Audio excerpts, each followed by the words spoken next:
सभी को राम राम, राधे राधे दोस्तों। आज थोड़ा सा समय हो गया था, 2-3 दिन से क्लास नहीं आ पा रही थी, कुछ व्यस्तताएं हो गई थी। बाकी आप लोगों को पता है कि मैं रेगुलर आप लोगों को क्लास प्रोवाइड कराता रहता हूँ। घटना चक्र, पूर्वालोकन के शॉर्ट नोट्स जो हमारे परिणाम नोट्स के नाम से जाने जाते हैं, और ये नोट्स में आप यूपी पीसीएस को कवर कर सकते हैं 2026-27 के लिए। बिहार पीसीएस भी कवर हो जाएगा, एमपी पीसीएस राजस्थान, या फिर आप जैसे लेखपाल एग्जाम दे रहे हो या फिर लोअर पीसीएस की तैयारी कर रहे हो, इन सभी के लिए बहुत ही अच्छा ये जो है कि मटेरियल है। साथ ही साथ इलाहाबाद हाई कोर्ट आरओ में भी जो जीएस आने वाली है वो सभी कुछ इससे जो है कि डायरेक्टली कवर हो जाएगी। और इसमें हम लोगों ने अभी तक इंडियन ज्योग्राफी को कवर कर लिया है, इंडियन पॉलिटी को कवर कर लिया, एंसेंट हिस्ट्री कवर हो गया, मिडाइवल हिस्ट्री कवर हो गया, फिजिक्स कंप्लीट हो गया, केमिस्ट्री कंप्लीट हो गया, और अब ये बायोलॉजी चल रही है। और जैसे ही हम इसको कवर कर लेंगे, इसके बाद हम लोग इन्वायरमेंट की क्लास लेकर आएंगे, क्योंकि इस समय लेखपाल का जो एग्जाम है एस्पिरेंट का बहुत नज़दीक है, और बहुत सारे एस्पिरेंट की डिमांड है कि सर इन्वायरमेंट के जो 10 क्वेश्चन आएंगे वो प्लीज़ हो जाएंगे इससे बेहतर तरीके से, तो हम लोग इसको करा देंगे। अब बाकी जो लोग लोअर पीसीएस की तैयारी कर रहे हो, या इलाहाबाद हाई कोर्ट आरओ या यूपी पीसीएस के लिए, आप इसके हैंड रिटन शॉर्ट नोट्स भी हमारे से परचेस कर सकते हैं, जो हमारी व्हाट्सएप टीम से आप कांटेक्ट करेंगे। नंबर मैं यहाँ पे लिख देता हूँ 8527594636। ये आपके व्हाट्सएप पे जो है कि क्वेरीज कर लोगे मैसेज की, तो इसी तरीके के आपको हैंड रिटन नोट्स पूरी तरीके से आपको मिल जाएंगे। ध्यान दीजिएगा कि ये हमारी पेड पीडीएफ होती है डियर फ्रेंड्स, क्योंकि इसमें जो है कि हम लोगों का काफ़ी कुछ यूज़ होता है, ठीक है। तो ये सारी चीज़ें पेड रहेंगी, इन्फॉर्मेशन वहाँ से आप ले सकते हो। साथ ही साथ जो एस्पिरेंट यूपी पीसीएस की तैयारी कर रहे हैं, वो हमारे नया बैच अनाउंस होने वाला है जल्दी ही। 28 से 29 तारीख को मैं एक डिटेल्ड वीडियो बनाने वाला हूँ। तो ये जीएस पेपर 1 to 6 के डेली आंसर राइटिंग प्रोग्राम, जिसको हम लोगों ने अभ्यास बैच का नाम दिया है, तो इससे भी ज्वाइन हो सकते हैं। 90 डेज में लगभग 160 से अधिक हम लोग क्वेश्चन के माध्यम से पूरा जीएस कवर कर देंगे। हिंदी मीडियम के लिए अवेलेबल है, और 1499 इसकी प्राइस रखी गई है, और ये इसके पूरे स्पेसिफिकेशन है, जहाँ पे आप डिटेल यहाँ से ले सकते हैं व्हाट्सएप टीम से ही हमारे। और प्रीलिम्स की तैयारी के लिए भी आप लोग वेट कर रहे हैं काफ़ी दिनों से, बस बहुत जल्दी ही हम लोग अनाउंस करने वाले हैं। मई के 2nd वीक या 1st वीक में हम लोग इसको शुरू करने वाले हैं टेस्ट सीरीज़ को। ये पूरी प्रीलिम्स टेस्ट सीरीज़ है, पूरी आइडिया लगेगा, ठीक है। तो चलो शुरू करते हैं अपने टॉपिक को। तो इस टॉपिक में गुरुजी आपने काफ़ी कुछ चीज़ें पढ़ ली थी। अच्छा, इसके भी नोट्स अगर आपको परचेस करने, तो सेम वही घटना चक्र वाले ही जो है कि इसी नंबर पर आप कॉन्टैक्ट कर लीजिएगा व्हाट्सअप मैसेज से। और चलते हैं, अभी तक हम लोगों ने लगभग 30 से 32 पेज के आसपास पढ़ लिया, और ज़्यादा ये बचा भी नहीं है। और प्लांट के जो हार्मोन्स है ना, उस पर हम लोग आके रुके हुए थे, ठीक है। प्लांट के हार्मोन को हम लोग को आज कवर कर लेना है, और यहाँ से शुरू होगा क्या, हाँ, पादप पोषण, ठीक है। यहाँ से हमारा जो चैप्टर शुरू होने वाला है। अब देखो, पादप पोषण के लिए नहीं, मैंने ये शायद पढ़ा दिया था, ये तो पादप हार्मोन से पढ़ना था हम लोगों को, ठीक है। हम लोगों ने पादप पोषण पढ़ लिया था लास्ट क्लास में, कि प्लांट के लिए जो न्यूट्रिशन होते हैं वो किस तरीके से डिज़ाइन किए गए, कौन कौन से जो है कि मुख्य पोषक तत्व हैं, कौन से सूक्ष्म पोषक तत्व हैं, जो प्रश्न बनते हैं इसके लिए। और अब हम पढ़ेंगे हार्मोन। देखो, व्यक्ति में भी हार्मोन बहुत सारे पाए जाते हैं, ह्यूमन में भी। इसी तरीके से प्लांट में कुछ प्रमुख हार्मोन पाए जाते हैं, जो 5 कैटेगरी के होते हैं, जिनको ये नाम होते हैं, और ये पूछा जाता है कि ये प्लांट हार्मोन है या ह्यूमन हार्मोन है। कई बार ऐसा भी प्रश्न बना दिया जाता है। ऑक्सिन हो गया, जिब्रेलिन हो गया, एथिलीन हो गया, साइटोकाइनिन हो गया, और एब्सिसिक अम्ल हो गया।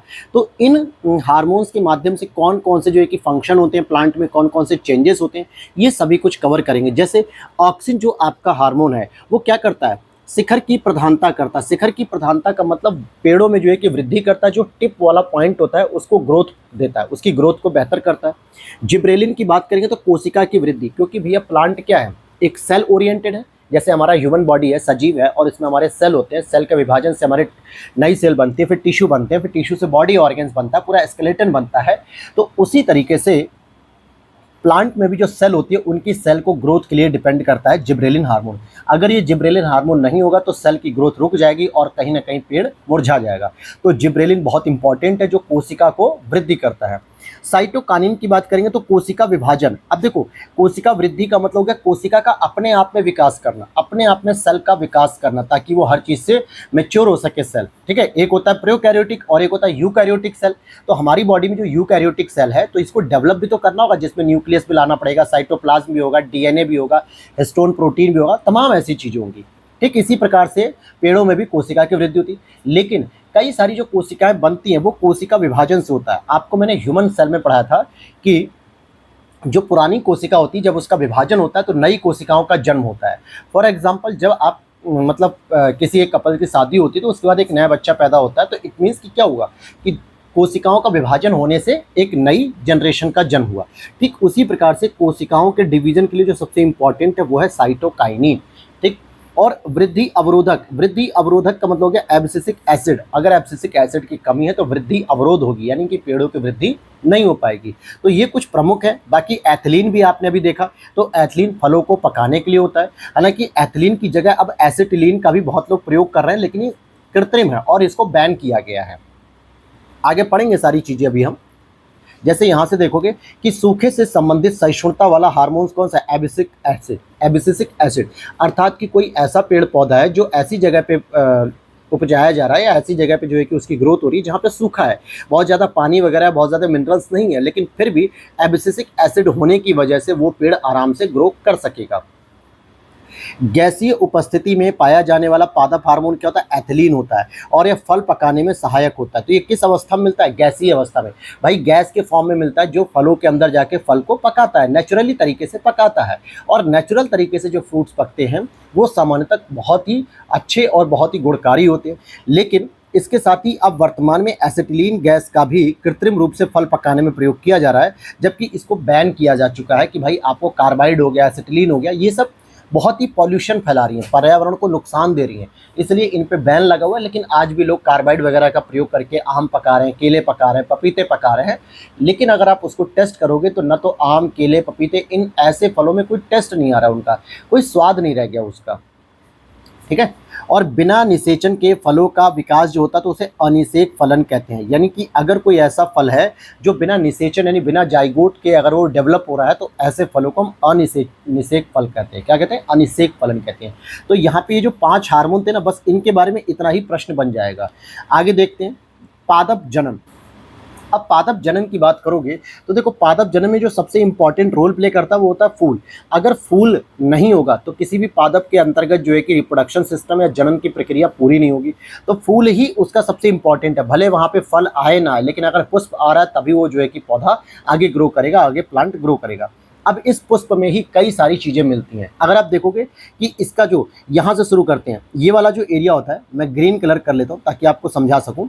ये वाला जो एरिया होता है, यहाँ पे आप देखो कुछ इस तरीके से पत्तियाँ जो है कि कवर होती है ना, ये डंठल होता है। यानी कि जहाँ टहनियों के बाद से फूल निकलता है और इस डंठल से हम फूलों को तोड़ते हैं, तो फूलों के डंठल के पास एक बड़ा सा जो है कि ठोस और गुदगुदा टाइप का जो है कि एक पुष्पासन होता है, जिसको हम लोग थैलेमस बोलते हैं। और इसमें जो एक बीच में जैसे ये पंखुड़ी है, ये पत्तियां हैं जिनको खोल दिया गया, जो कि ये ऊपर थी पहले कवर्ड, लेकिन इसको खोल दिया गया। तो आप इसको देखोगे कि इसमें यहाँ पे जो सॉफ्ट सा पार्ट होता है ना, इसी को हम ओवरी कहते हैं। इट मीन्स कि अंडाशय वाला पार्ट हो गया। और इसके बाहर जो इस तरीके से पल्प निकले होते हैं, जिसके बाहर हल्के हल्के रेसे होते हैं। जैसे आप गुड़हल का फूल देखोगे तो आप बहुत आसानी से समझ पाओगे। तो इसके अंतर्गत स्टाइल मिलता है, वर्तिकाग्र, और इसके टिप पर मिलेगा आपको वर्तिका और वर्तिकाग्र, स्टिग्मा मिल गया।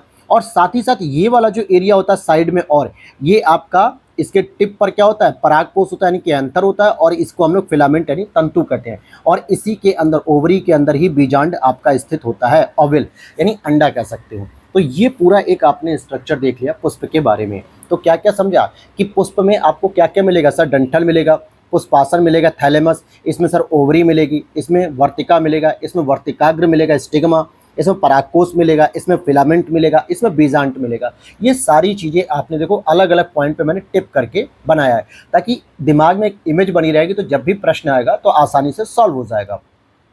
अब जैसे अगर आप देखोगे परागण, देखो परागकोश अलग होता है, परागण अलग होता है। परागण को कहा जाता है पॉलिनेशन, अर्थात पराग कणों के परागकोश से वर्तिकाग्र तक पहुंचने की क्रिया को परागण कहते हैं। क्या कह रहा है कि पराग कणों के परागकोश से वर्तिकाग्र, जैसे यहाँ से लेकर, यानी यहाँ से लेकर अगर हमें यहाँ तक पहुँचने की प्रक्रिया को देखना है तो यही परागण कहलाता है, यानी कि पॉलिनेशन कहलाता है। और इसमें 2 प्रक्रिया होती है, एक तो होता है स्वपरागण, स्वयं से हो कर लिया जाए, और एक होता है पर परागण, यानी कि किसी दूसरे की सहायता से किया जाए।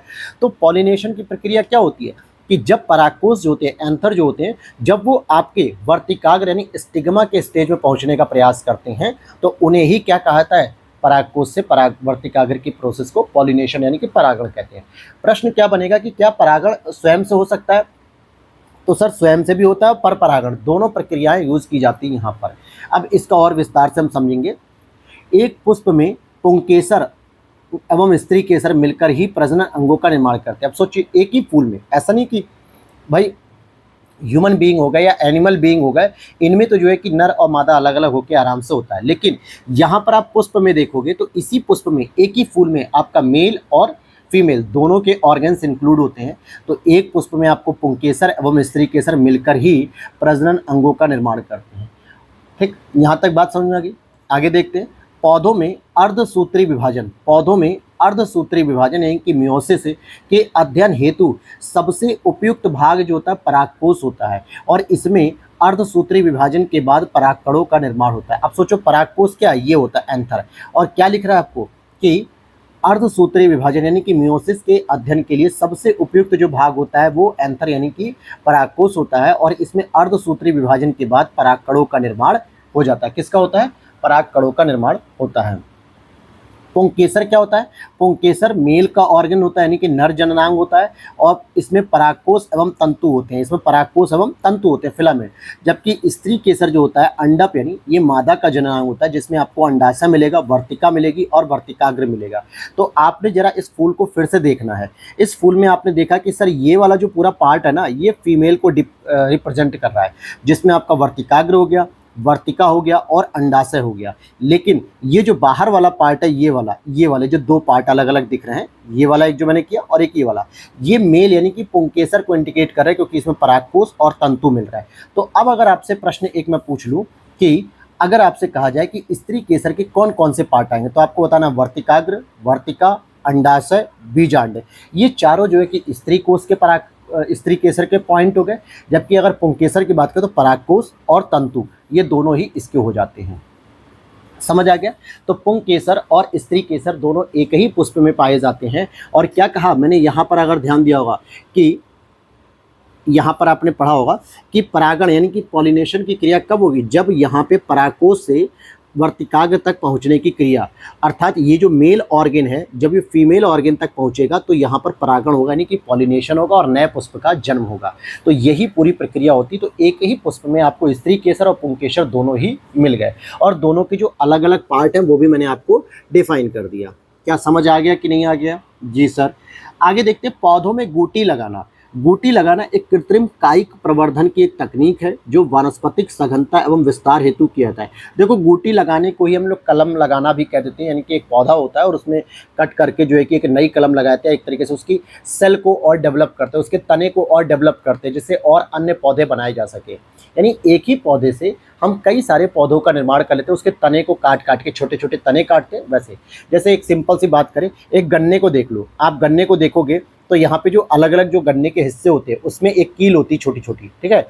एक गन्ने में जो है कि आप 8-10 गन्नों के छोटे छोटे अलग अलग बीज बना दोगे और आप अलग अलग गन्ने को उत्पादित कर ले रहे हो। तो ठीक उसी तरीके से पौधों में गूटी लगाना भी होता है, जिसको कृत्रिम रूप से हमें खुद काट काट कर अलग करना पड़ता है। क्यों करते हैं ये? क्योंकि वनस्पति की सघनता अगर कहीं पे नहीं है, यानी वनस्पतियों की संख्या बहुत कम है, तो उसके सघनता और विस्तार के लिए बहुत जरूरी हो जाता है। सघनता और विस्तार के लिए बहुत जरूरी हो जाता है। आगे देखते हैं यहाँ पे, पौधों के विकास के लिए अल्प प्रकाश यानी कि कम दीप्ति काल या अधिक प्रकाश अधिक दीप्ति काल की आवश्यकता होती है। गन्ना कम दीप्ति काल का पौधा है। अब जैसे क्या होता है कि पौधों के डेवलपमेंट के लिए कई बार होता है कि लो लाइट में भी काम चल जाता है, ठीक है, प्रकाश संश्लेषण वगैरह हो जाता है अल्प प्रकाश में, और कभी कभी आप देखोगे अधिक दीप्ति काल यानी कि हाई लाइट की भी जरूरत पड़ती है, अर्थात सूर्य से आने वाले प्रकाश की भी जरूरत। लेकिन उसी में कुछ अगर पौधे पूछे जाएं कि कौन से किस कैटेगरी में आते हैं, तो आप कह सकते हो कि गन्ना आपका कम दीप्ति काल वाला भी होता है, यानी कि अल्प प्रकाश में भी ये अपना डेवलपमेंट कर लेता है। बीज जो प्रतिवर्ष बदला जाता है उसको संकर बीज कहा जाता है। जैसे एक बीज तो ऐसा होता है जो प्राकृतिक बीज कह सकते हो, या फिर जो है कि इसको आधार बीज कह सकते हो। जैसे आपने क्या किया कि एक गेहूं जो है कि बो दिया एक खेत में, ठीक है, और आपने उसी गेहूं में से कुछ गेहूं को बीज के रूप में रख लिया और फिर अगले साल फिर यूज़ कर लिया।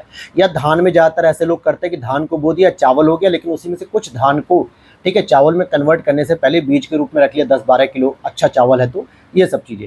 लेकिन अगर आपको हर साल बदलना पड़ रहा है, क्योंकि एक जो संकर बीज होता है या हाइब्रिड बीज होता है उसकी क्वालिटी होती है कि वो एक ही बार प्रोडक्शन देगा, दूसरी बार में उसकी सारी प्रोडक्शन की जो क्षमता वो समाप्त हो चुकी होती है। तो ऐसे में हमें बार बार बीज बदलना पड़ता है, हर साल जो है कि नया बीज खरीदना पड़ता है। तो ऐसे बीजों को संकर बीज कहा जाता है, क्योंकि इनको जो है कि दो अलग अलग प्रजातियों के गुणों से युक्त किया गया है, दो अलग अलग प्रजातियों को जो है कि लेकर एक साथ मिलाया गया है और एक नए प्रजाति का विकास किया गया है। लेकिन इनकी जो क्षमता होती है वो एक ही बार प्रोडक्शन करने की क्षमता होती है, बार बार नहीं कर पाते हैं, इसीलिए हमें ऐसे बीजों को प्रतिवर्ष बदलना पड़ जाता है। अब आ जाते हैं कायिक प्रवर्धन की बात करते हैं। तो कायिक प्रवर्धन की बात करें, वेजिटेशन प्रोपेगेशन यानी प्रजनन की एक अलैंगिक विधि होती है। प्रजनन की क्या होती है? एक अलैंगिक विधि होती है। एक तो होती है लैंगिक, जिसमें कि आपका कहीं ना कहीं पुंकेसर और स्त्री केसर काम करता है, लेकिन एक होती है आपकी अलैंगिक विधि, जिसमें तना काट दिया जाता है, जिसको हम लोग बूटी लगाना कहते हैं, दाब लगाना होता है, कलम बांधना होता है। इन सभी पारंपरिक विधियों के माध्यम से हम क्या करते हैं कि नए पौधों का भी जनन करते हैं, यानी कि कायिक प्रवर्धन करते हैं। तो क्या समझ में आया? तना काटने का मतलब कि जो आपने एक पेड़ को, जैसे गुलाब के फूल को देखो, सिंपल क्या होता है, अगर आपको गुलाब का फूल कहीं बहुत अच्छा लग रहा है तो आप सिंपल उसका एक थोड़ा सा तना, पतली सी टहनी काट लो और उसको अपने घर ले जाके लगा दो, वो वहीं से जो है कि ग्रो कर जाएगा, ग्रो कर जाता है वो, ठीक है। ऐसे ही गुड़हल के पेड़ों के साथ भी होता है, आप उसका तना काट लो छोटा सा कोई एक टहनी और ले आके अपने घर लगा दो। तो इसका मतलब है कि तनाकाट पद्धति, और इसमें कोई भी लैंगिक जनन नहीं हुआ, अलैंगिक विधि होगी। बस आपने एक ही तने से जो है कि दूसरा तना या दूसरा पौधा निकाल लिया। दाब लगाना, कलम बांधना, ये सभी पारंपरिक विधियां होती हैं। इन सभी पद्धति में नए पौधे की आनुवंशिकी एवं आकारिकी संरचना अपने जनक पौधे के समरूप ही होती है। क्यों? क्योंकि जब इसमें किसी लैंगिक विधि का जनन नहीं हुआ, इसमें किसी दूसरे ऑर्गेन्स का यूज नहीं किया गया, तो सेम टू सेम जैसा उसका मूल प्रजाति था, यानी कि जैसा उसका पैतृक प्रजाति था, सेम वैसे ही इसमें जो है कि गुण देखने को मिलेंगे। आनुवंशिकी रूप से, आकारिकी रूप से सभी चीज़ों में जो है कि समरूपता होगी। लेकिन जब लैंगिक विधि होती है तो विभिन्नताएं पाई जाती हैं। लैंगिक विधि में क्या हो गया, दो अलग अलग जो है कि लिंगों का समावेश होने से, यानी पुंकेसर स्त्री केसर के होने की वजह से क्या हुआ कि इसमें समानता, विभिन्नताएं पाई जाने लगी, चाहे वो आनुवंशिक रूप से देख लो, आकारिकी रूप से देख लो, किसी भी और तरीके से। तो आपको याद क्या रखना है कि अलैंगिक विधि से अगर हम किसी वृक्ष को जो है कि डेवलप कर रहे हैं तो उनकी आकारिकी संरचना, आनुवंशिकी संरचना जनक के समान होती है, यानी कि अब सब कुछ लगभग सेम होता है, सारे गुण सेम होते हैं। लेकिन अगर हम लैंगिक विधि से डेवलप कर रहे हैं तो उसमें विभिन्नताएं पाई जाएंगी, ठीक है। और जो भ्रूण होता है वो किस में मिलता है? तो बीजांड में मिलता है, यानी कि बीज में मिलता है वो। अब यहाँ पे कुछ और चीज़ें देखो, फल यानी कि फ्रूट अंडाशय से संबंधित है, बीज बीजांड से, काष्ठ यानी कि लकड़ी तने से मिलेगी, मंड यानी स्टार्च जो भोजन बनता है वो पत्तियों में बनता है। तो भाई स्टार्च जो होता है, या कार्बोहाइड्रेट कह दो या रासायनिक ऊर्जा कह दो, ये पत्तियों में ही तो बनती है, क्योंकि पत्तियों में क्या पाया जाता है? स्टोमाटा पाया जाता है, जो मैंने कल की क्लास में बताया, मतलब पिछली क्लास में। और स्टोमाटा में क्या होते हैं, जो रंध्र होते हैं वो जब ओपन होते हैं तो सूर्य के प्रकाश में प्रकाश संश्लेषण करते हैं, और उसी स्टोमेटा में मैग्नीशियम नाम का एक तत्व भी पाया था जो क्लोरोफिल के साथ रहता है वहाँ पे, तभी जो है कि भोजन बनता है। तो भोजन कुल मिला के कहाँ बन रहा है? पत्तियों में। लकड़ी कहाँ पे तैयार होगी? तने में तैयार होगी। और बीज कहाँ पे तैयार होगा? बीजांड में। और फल कहाँ पे तैयार होगा? अंडाशय में। तो इस तरीके से इस चीज़ को कहते हैं स्वपरागण या सजात पुष्पी परागण। मैंने ऊपर क्या बताया, स्वपरागण भी होता है और एक पर परागण भी होता है। लेकिन अगर हम स्वपरागण की बात करें तो एक ही पौधे के एक पुष्प के परागकोश यानी कि पुंकेसर से परागण का उसी पौधे के दूसरे पुष्प की वर्तिकाग्र में स्थानांतरण स्वपरागण यानी कि सेल्फ पॉलिनेशन कहलाता है। फिर से समझो कि अगर एक ही पौधे के एक पुष्प हमने लिया और उस पुष्प का हमने अगर पुंकेसर ले लिया, जैसे एक ही फूल में मैंने आपको बताया कि पुंकेसर और स्त्री केसर दोनों होते हैं, लेकिन अगर मैंने एक पुष्प के परागकोश यानी पुंकेसर से परागण का उसी पौधे के दूसरे पुष्प से मैंने वर्तिकाग्र में स्थानांतरण कर दिया, तो इसको सेल्फ पॉलिनेशन भी कहा जाता है। तो क्या समझ में आया कि हमारे को समझ में आ गया कि भैया कि एक पेड़ में दो फूल हैं और एक फूल से तो हमने ले लिया परागण यानी कि पुंकेसर, और दूसरे फूल से ले लिया हमने स्त्री केसर, अर्थात कि जो है कि हमने उसमें वर्तिकाग्र या वर्तिका जो भी लेना था, इन दोनों का आपस में क्या करा दिया? परागण करा दिया। तो इसको सेल्फ पॉलिनेशन कहेंगे। क्यों? क्योंकि वो एक ही पौधे के अलग अलग फूल थे, पौधा तो एक ही था, इसलिए यहाँ पे सेल्फ पॉलिनेशन हो गया। और ऊपर जो मैंने आपको बताया लैंगिक जनन और अलैंगिक जनन दोनों में डिफरेंसेस बता दिए। अलैंगिक जनन का जो परिणाम होता है कि उसमें सामान्यतः जो अपना जनक पौधा होता है यानी कि जिस पौधे से नया पौधा तैयार होता है उसी के समान सभी गुण रहते हैं, उसमें लगभग सभी गुण रहते हैं। लेकिन लैंगिक विधि में क्या होते हैं? गुण बदल जाते, विभिन्नताएं आ जाती हैं। उभयलिंगी पुष्प, उभयलिंगी का मतलब जिसके पास पुंकेसर और स्त्री केसर दोनों होते हैं। तो उभयलिंगी पुष्प में पुमंग तथा जायांग के अलग अलग समय पर परिपक्व होने की घटना या पृथकता या भिन्न कालपकता यानी कि कहलाता है डाइकोटॉमी, डाइकोगैमी कहलाता है। क्या कह रहा है कि जैसे मान लो उभयलिंगी पुष्प है, एक फूल है जिसमें जो है कि पुंकेसर स्त्रीकेसर दोनों है, लेकिन उसका जो पुमंग है यानी कि मेल ऑर्गन्स है और जो जायांग है यानी कि जो फीमेल ऑर्गन है, ये दोनों अलग अलग समय पर परिपक्व होते हैं और इस घटना को हम क्या कहते हैं, भिन्न काल पक्वता अर्थात डाइकोगैमी कहते हैं। क्या कहते हैं? डाइकोगैमी कह देते हैं इसको।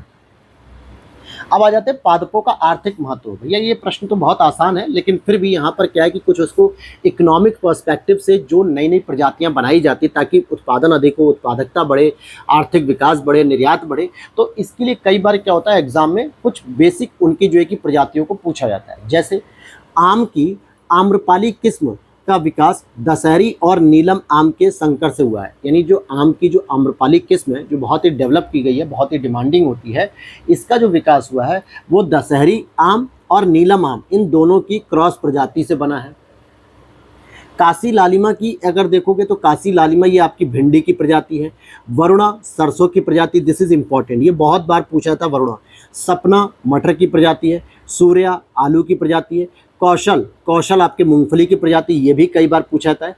और CO1148 ये गन्ने की प्रजाति है। तो ऐसे देखो गन्ने की तो बहुत सारी प्रजाति हैं, लेकिन अब जो एग्जाम में पूछा गया था वही यहाँ पे लिख दिया गया। लेकिन ध्यान देना कि वरुणा को याद कर लो और कौशल को याद कर लो, ये अक्सर आपको एग्जाम में एक ना एक ऑप्शन के रूप में मिल जाता है।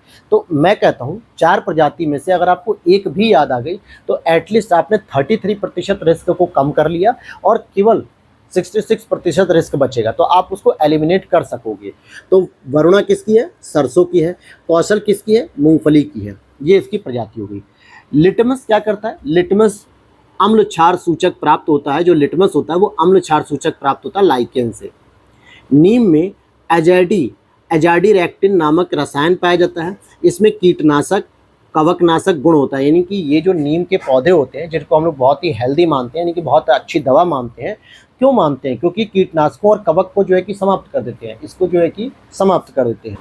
तो यहाँ पर क्या समझ में आया कि जो कीटनाशक होता है यानी कि कीटों को मारता है, बैक्टीरिया को मारता है, कवक को मारता है, इसके लिए जो रसायन पाया था वो होता है एजाडीरेक्टिन। ये याद कर लो भाई, नीम में डायरेक्ट पूछा जा सकता है, जैसे नीम हो गया, तुलसी के पत्ते में भी पूछा जाता है ना कि तुलसी में ऐसे कौन कौन से जो है कि रसायन पाए जाते हैं जिनकी वजह से तुलसी का पौधा एक आयुर्वेद के रूप में, दवा के रूप में जाना जाता है। और नीम से बायोडीजल का उत्पादन होता है। जैसे जेट्रोफा की फसल हो गई, सोयाबीन की फसल हो गई, नीम की फसल हो गई, ऐसे बहुत सारे फसल होती हैं जिनसे किसी से बायोडीजल बनता है तो किसी से बायो पेट्रोल बनता है। ठीक है, बायो पेट्रोल भी बनता है और बायोडीजल भी बनता है, तो अलग अलग होते हैं। तो यहाँ पे नीम से क्या बनेगा? बायोडीजल बनेगा। और एजाडीरेक्टिन क्या करता है? जो कीटनाशक और कवकनाशक के लिए पाया जाता है। तो ये डायरेक्ट बन सकते हैं प्रश्न। छत्रप या मशरूम जब भी ग्रो करता है तो छत की तरह होता है, छाते की तरह होता है। तो छत्रप या मशरूम जीवाणुरोधी, प्रतिरक्षा प्रणाली बढ़ाने वाले एवं कोलेस्ट्रॉल को कम करने वाले कारक के रूप में कार्य करते हैं। इसीलिए कहा जाता है कि अगर किसी को कोलेस्ट्रॉल की समस्या हो ना, एलडीएल, जैसे एक होता है आपका एचडीएल कोलेस्ट्रॉल जो कि गुड कोलेस्ट्रॉल माना जाता है, और एक होता है आपका एलडीएल कोलेस्ट्रॉल जो कि बैड कोलेस्ट्रॉल माना जाता है। तो अगर बैड कोलेस्ट्रॉल को और कम करना है या फिर आपको जो है कि अपनी इम्यूनिटी बूस्ट करनी है या आपको बैक्टीरिया से लड़ना है, तो आप ऐसी स्थिति में मशरूम का प्रयोग किया करिए, मशरूम की सब्जी खाया करिए। इससे आपकी बॉडी के अंदर क्या होता है? इम्यूनिटी बूस्ट होगी, कोलेस्ट्रॉल कम होगा, जीवाणुओं से लड़ने की क्षमता आएगी, तो बीमार आप कम पड़ेंगे। तो मशरूम को हम छत्रप भी कहते हैं। गुच्छी नाम का एक यूपीएससी ने पूछा था, गुच्छी ये एक मशरूम का ही एक प्रकार है। अब देखो जैसे मैं अभी बता ही रहा था नीम और तुलसी का, देखो यहाँ पे पूछा है कि तुलसी के पौधे में फिनॉल, फ्लेवोनाइड, सैपोनिन आदि औषधि गुण मौजूद होते हैं। और सबसे ज़्यादा जो एग्जाम में पूछा था वो सैपोनिन को पूछा जाता है, सैपोनिन। ठीक है, तो तुलसी के पौधों में फिनॉल, फ्लेवोनाइड, सैपोनिन ये प्रमुख औषधि गुण होते हैं जिनकी वजह से तुलसी को एक दवा के रूप में भी प्रयोग किया जाता है। अब जैसे अगर किसी की तबीयत ठीक नहीं है तो काढ़ा वगैरह अगर बना के पी लेता है तो उसमें तुलसी की पत्ती डालेगा तो उसके गले की खराश सही हो जाएगी, साथ ही साथ उसकी बॉडी का जो इम्यूनिटी बूस्ट सिस्टम वो बूस्ट होगा, तबीयत अगर खराब फीवर आ रहा है तो भी वो ठीक हो जाएगा। तो ये सभी गुण इसमें पाए जाते हैं। जैव ईंधन के रूप में एथेनॉल उत्पादन हेतु कच्चा माल क्या होता है? भैया जैव ईंधन के रूप में जब आपको एथेनॉल तैयार करना होता है, एथेनॉल, तो इसके लिए रॉ मटेरियल के रूप में आप किसको प्रयोग करेंगे? सबसे पहले गन्ने का रस। अब ये गन्ने के रस को एक दूसरी भाषा में सीरा बोला जाता है। ठीक है, अगर आप चीनी मिल के कभी निवासी रहे होंगे, हालांकि मेरे पिताजी तो वहाँ पे 20-25 साल उन्होंने जॉब की है, तो मैंने तो रहा हूँ, देखा भी है कि गन्ने का जो रस होता है वो डार्क कलर का होता है, थोड़ा ब्लैक कलर का या डार्क ब्राउन कह सकते हो, उसे सीरा कहते हैं। इस सीरे के माध्यम से आप एथेनॉल बना सकते हो। मकई, जो मक्का कहते हैं, भुट्टा कहते हैं, मकई हो गया। सड़े हुए आलू, जो आलू खराब हो गया है तो जो है कि उसमें जो गंध आती है। क्षतिग्रस्त अनाज, जो अनाज भी लगभग खराब हो गए, सड़ गए हैं, इन सभी के माध्यम से हम एथेनॉल का उत्पादन कर सकते हैं। इसीलिए तो कहा जाता है कि हमारे यहाँ जो है कि आलू का उत्पादन, अनाज का उत्पादन एक बड़ी मात्रा में होता है। तो ऐसी स्थिति में हम एथेनॉल का जो है कि प्लांट भी लगा के एथेनॉल का प्रोडक्शन कर सकते हैं, जो बायो ईंधन के रूप में काम करेगा, बायोफ्यूल के रूप में।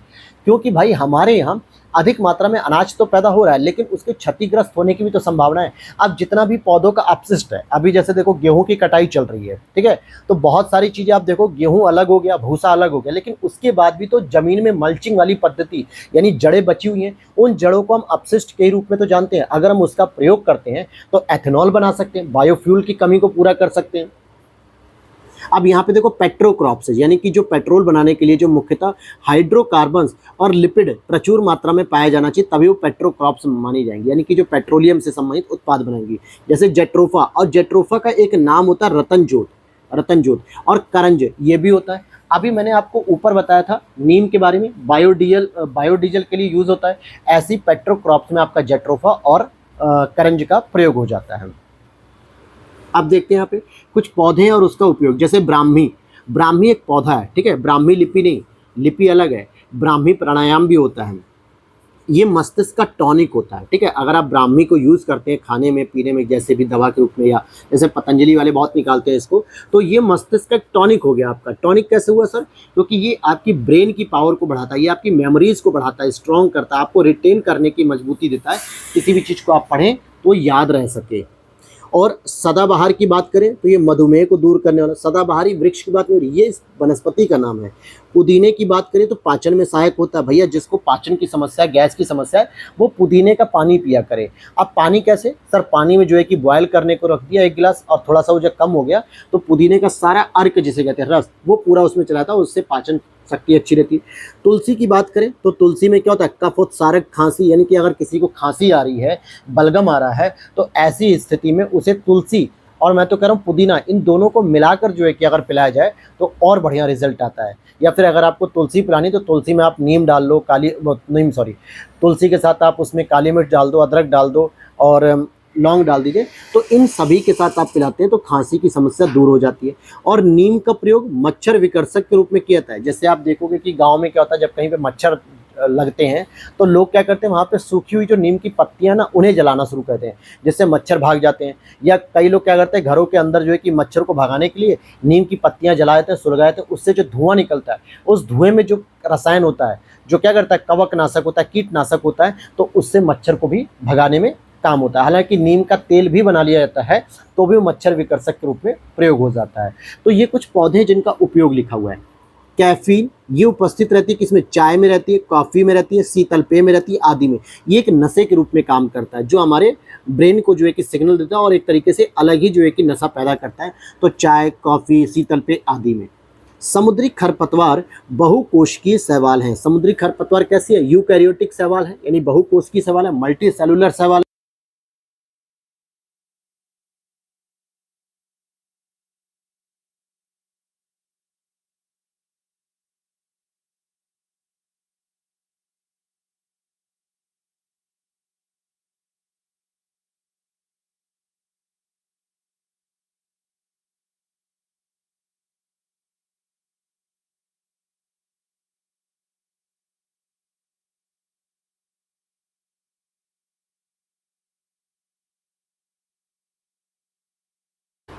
तो यहाँ पर ठीक है, आवाज़ नहीं आ रही होगी तो मैं बताता हूँ। समुद्री खरपतवार बहुकोशिकीय शैवाल होते हैं, यानी कि मल्टी सेलुलर शैवाल होते हैं, जो कि आयोडीन के महत्वपूर्ण स्रोत होते हैं, ठीक। और इसको अब इसीलिए कमर्शियल रूप में जो है कि इसका उत्पादन करके बेचा भी जा रहा है, क्योंकि कई ऐसे देश हैं जहाँ पे आयोडीन की कमी है, इस वजह से वहाँ पे अच्छा खासा इसका मार्केट बना हुआ है।